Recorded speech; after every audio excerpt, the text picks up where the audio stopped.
Assalamualaikum warahmatullahi wabarakatuh. Selamat pagi, siang, dan malam kepada seluruh rekan-rekan mahasiswa, terutama mahasiswa saya di jurusan Akuntansi Politeknik Negeri Medan. Baik, kali ini kita masuk lagi ke mata kuliah pengantar akuntansi. Dan ini sudah pertemuan yang ketiga ya. Di pertemuan pertama kita sudah membahas tentang apa saja sih konsep-konsep dari akuntansi, dari mulai pengertiannya dan fungsinya dan lain sebagainya. Lalu di pertemuan kedua kita sudah membahas tentang persamaan dasar akuntansi. Bagaimana untuk merumuskan segala transaksi itu ke dalam persamaan akuntansi. Nah, lebih lanjut lagi nih, di pertemuan kali ini kita akan membahas tentang aturan debit kredit dan jurnal umum. Ya, nanti kita akan pelajari bagaimana sih proses penjurnalan. Nah, tahap penjurnalan, kalau kita ingat kembali tentang siklus akuntansi, berarti kita sudah ada di tahapan yang kedua ya. Dari siklus akuntansi, mulai dari bukti transaksi dikumpulkan, maka langsung kita jurnal. Oke, nah proses penjurnalan itu tentunya kita harus mengetahui saldo normal akun. Jadi yang terpenting untuk chapter ini adalah, jadi inti pada chapter hari ini adalah kalian harus memahami saldo normal tiap-tiap akun agar lebih mempermudah kalian dalam melakukan penjurnalan. Akun itu sendiri adalah media untuk mencatat setiap transaksi keuangan yang akan melibatkan adanya perubahan dalam 5 hal, yaitu aktiva, modal, hutang, pendapatan, dan beban. Ingat yang 5 akun ini ya. Tujuannya apa? Tujuannya adalah untuk mempermudah kita dalam penyusunan laporan keuangan nantinya. Akun-akun itu juga dibagi menjadi 2 golongan. Yang pertama ada yang namanya akun real, atau ini biasa dikenal dengan akun neraca. Artinya setiap akun-akun yang berhubungan dengan neraca keuangan ya, yaitu ada aset, hutang, dan ekuitas, maka ini adalah disebut akun real. Ya, yang termasuk dengan aset misalnya kas, piutang, persediaan, mesin, peralatan, dan lain sebagainya. Lalu ada hutang dagang, hutang wesel, hutang hipotek, hutang bank, dan ada misalnya modal saham, laba ditahan, dan lain sebagainya. Nah, jadi seluruh akun yang ada pada neraca itu termasuk akun real. Nah, yang kedua ada yang namanya akun nominal. Akun nominal ini biasanya adalah semua akun yang ada di laporan laba rugi. Nah, kalau kita tahu laporan laba rugi itu berarti yang berhubungan dengan pendapatan dan beban. Jadi seluruh akun yang tergolong dalam pendapatan, misalnya pendapatan usaha, dan ada beban-beban yang mengurangi pendapatan itu ya. Nah, jadi misalnya beban listrik, beban gaji, dan lain sebagainya itu termasuk akun nominal. Kita masuk saja ke saldo normal akun. Untuk apa sih saldo normal akun ini? Jadi saldo normal akun ini adalah untuk menunjukkan keadaan secara umum di mana sih posisi-posisi akun-akun ini yang semestinya apabila terjadi perubahan ya. Lalu kita masuk saja ke saldo normal akun. Jadi saldo normal akun ini sudah baku ya. Nah, tujuannya adalah untuk mengetahui secara umum saldo akun-akun di sisi debit ataupun kredit. Nah, tadi kita sudah tahu bahwa jenis akun itu ada 5 ya. 3 yang berhubungan dengan neraca dan 2 akun yang berhubungan dengan laba rugi ya.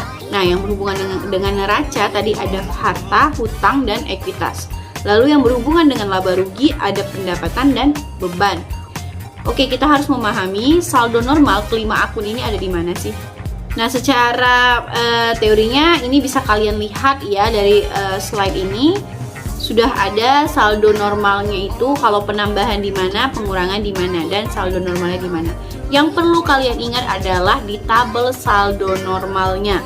Saldo normal ini berarti apabila terjadi penambahan saldo untuk akun-akun ini, maka saldo nominalnya adalah yang sudah ditentukan ini. Namun apabila terjadi pengurangan, maka kalian harus mencatatnya kebalikan dari saldo normalnya. Kita ambil contoh aktiva atau aset atau harta. Saldo normalnya sudah ditentukan adalah debit. Jadi apabila ada transaksi yang menambah harta, maka saldo normalnya itu adalah di debit. Namun apabila terjadi pengurangan harta, maka kebalikannya kita golongkan dia menjadi saldonya di kredit. Nah, saya juga ada dapat tips dari beberapa sumber untuk mempermudah kalian mengingat saldo normal ini di mana. Nah, karena kalian kalau sudah ingat saldo normal ini, kalian akan lebih mudah untuk melakukan penjurnalan ya. Untuk mempermudah kalian memahami di mana sih sebenarnya posisi saldo normal, karena kalau kita ingat biasanya itu akan lupa ya. Nanti ketika ujian mungkin akan sulit bagi kalian untuk mengingat kembali. Jadi tipsnya untuk mengingat saldo normal akun ini, kalian gunakan bantuan 5 jari. Nah, ini saya misalkan saja di ibu jari saya membuat inisial H ya. H di sini untuk harta. H di sini untuk harta. Lalu di jari telunjuk saya akan membuat huruf U untuk inisial utang. U untuk inisial utang. Oke. Nah, selanjutnya ada akun tadi yang namanya akun modal atau akun ekuitas. Maka di jari tengah saya akan menulis huruf E. Ya, jadi ini ada huruf H, U, dan E. Lalu akun keempat tadi ada yang namanya akun pendapatan. Maka saya buat dengan inisial P. Oke, saya buat dengan inisial P. Dan jari kelingking, jari yang terakhir, anggaplah ini adalah akunnya beban. Saya buat inisial B.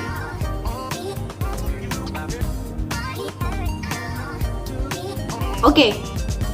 Jadi ini adalah inisial harta, ini inisial utang untuk U, ini inisial ekuitas, ini inisial pendapatan, dan ini inisial beban. Nah, untuk mempermudah kalian mengingat di mana sih saldo normalnya masing-masing akun ini, maka ingat saja ketiga jari ini artinya adalah jari telunjuk, jari tengah, dan jari manis harus ditarik. Ya, ingat posisinya itu begini. Ya. Artinya kalau harta dan beban di sini dia masih berdiri tegak ya. Artinya apabila harta bertambah maka saldo normalnya itu ada di debit sama dengan beban. Ya. Apabila beban itu bertambah maka saldo normalnya adalah debit. Nah, untuk yang ketiga jari ini, untuk hutang, ekuitas, dan pendapatan, tadi kita tarik. Anggaplah ini semua saldonya itu adalah debit. Anggaplah ini semua saldonya adalah debit. Ya, tadi untuk ketiga jari ini kita tarik. Jadi apabila ketiga akun ini berkurang, maka saldonya itu di debit. Ya. Nah, jadi posisi tangan kita itu begini. Kesimpulannya apa? Untuk yang berdiri tegak, maka saldo normal akunnya adalah debit. Dan untuk jari yang kita tarik, maka saldo normalnya itu adalah kredit. Oke?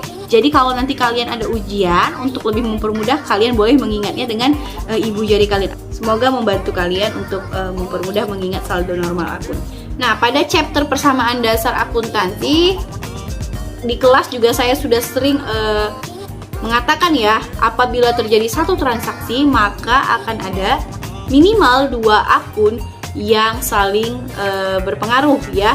Nah, jadi nggak mungkin hanya satu akun yang berpengaruh untuk satu transaksi, pasti ada akun pembandingnya. Artinya ada yang di debit dan ada yang di kredit. Oke, tadi kita sudah tahu saldo normal akunnya. Saya misalkan saja, ada contohnya ketika kita membeli peralatan sebesar 2 juta rupiah secara tunai. Maka kita harus connect dulu akun apa yang berpengaruh dari satu transaksi ini. Ketika dia membeli peralatan, artinya peralatan itu tergolong dalam harta ya. Artinya hartanya akan bertambah ya. Harta bertambah akan ada di saldo debit. Nah, keterangan soalnya adalah membeli peralatan secara tunai. Artinya kalau kita beli tunai akan ada sumber ekonomi yang kita korbankan ya, yaitu adalah kas. Nah, jadi ketika kita mengeluarkan kas, artinya kas kita berkurang. Kas itu juga adalah bagian dari harta. Tadi saldo normalnya di debit. Kalau hartanya berkurang atau tadi kasnya berkurang, maka akan menjadi saldonya di kredit. Jadi jurnal untuk transaksi ini adalah peralatannya di debit dan kasnya di kredit sebesar 2 juta rupiah. Jadi nanti akan banyak ya beberapa soal-soal yang berhubungan dengan materi hari ini. Yang paling penting kalian ingat saldo normal akunnya. Ketika kalian sudah memahami saldo normal akun dan kalian sudah bisa menggolongkan ini tergolong akun mana saja, maka nanti untuk kegiatan penjurnalan pasti sudah lebih gampang.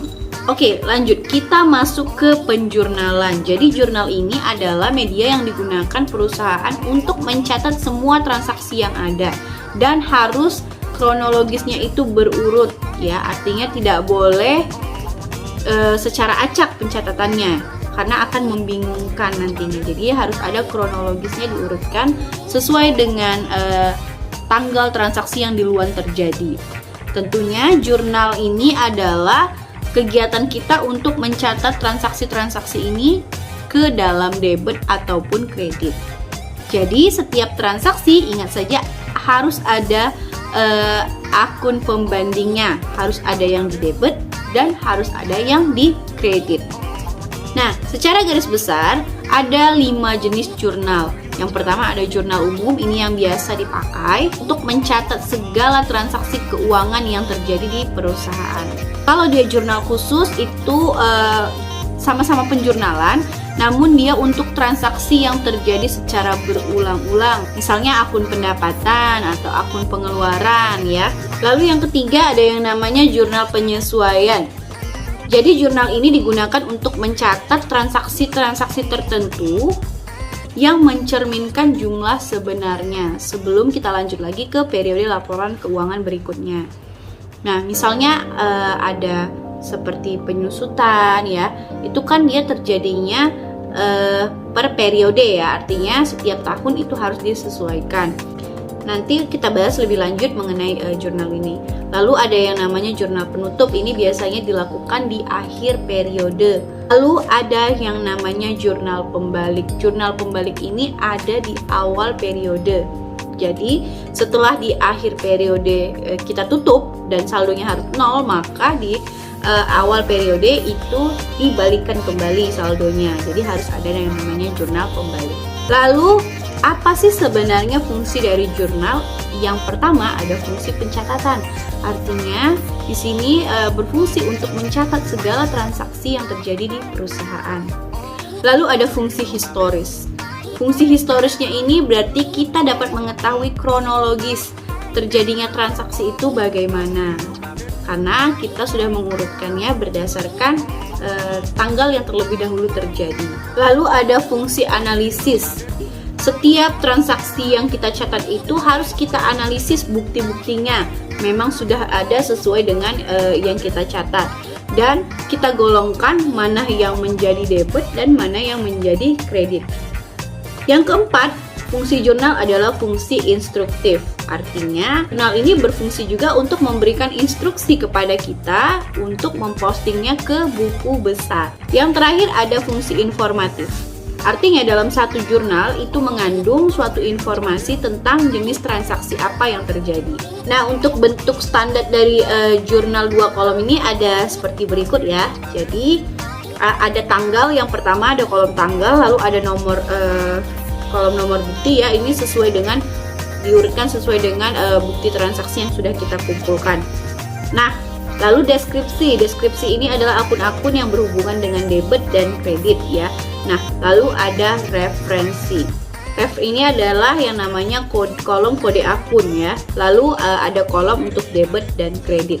Jadi ingat saja, untuk mempermudah kalian menjawab soal-soal yang ada di buku kalian, ingat kalian harus paham dari satu transaksi itu akun apa saja yang berpengaruh ya. Lalu kalian ingat saldo normal akunnya di mana. Ketika saldo harta bertambah berarti di debit. Begitu juga dengan beban. Saldo beban bertambah maka dia juga ada di debit dan sebaliknya. Dan untuk saldo hutang, ekuitas, dan pendapatan tadi harus kita tarik tangannya.